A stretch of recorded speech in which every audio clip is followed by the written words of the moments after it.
D-man here. Just going to look at the opposite actually of the big roundhouse, which is going to be a big backhand strike.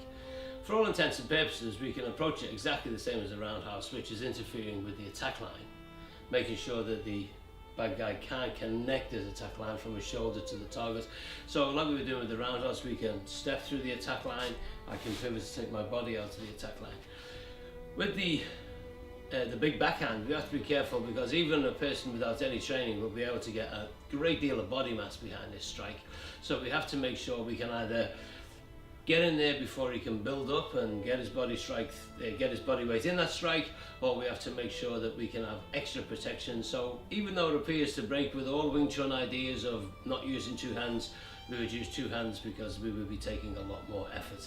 We just want to make sure we're really safe. In Wing Chun, number one priority, we must not get hit. Counter backhand is basically just the opposite of what we were doing with the big roundhouse. The thing I have to be aware of is that when this is going to make contact, it's creating a nice line from the shoulder to me, so I have to interfere with this line like I was doing with the other side. Doesn't really matter what techniques we use. We can use a tag sound, we can use a foot sound, we can use anything. I'm just going to use a woo sound to just get it going. Usually the guy will take a big swing, maybe even take a step, doesn't matter. So I want to try and get him here before he winds up, because there'll be a lot of body mass moving here. And if he's allowed to get into this place, it could quite simply spin my defense. So it's really quite important I step in, stop this from making space. So I'm here, he goes back, boom, stop him making any space, he can't get going. From here, boom, stop him making any space. Obviously, I'm just stepping my guard, walking the shadow.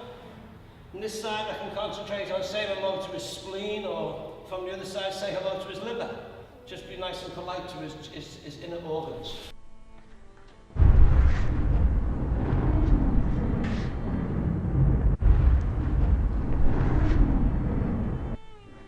So you see it's just bang in here, step back, follow up, do all of the others.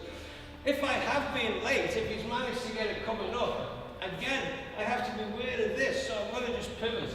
Just like before, I'll pivot. And this appears to be breaking the rules, using 2 arms against one, but this is going to have the power of a stick. So I want to be here, step away, take him out. Virtually the same things as we were doing for the roundhouse.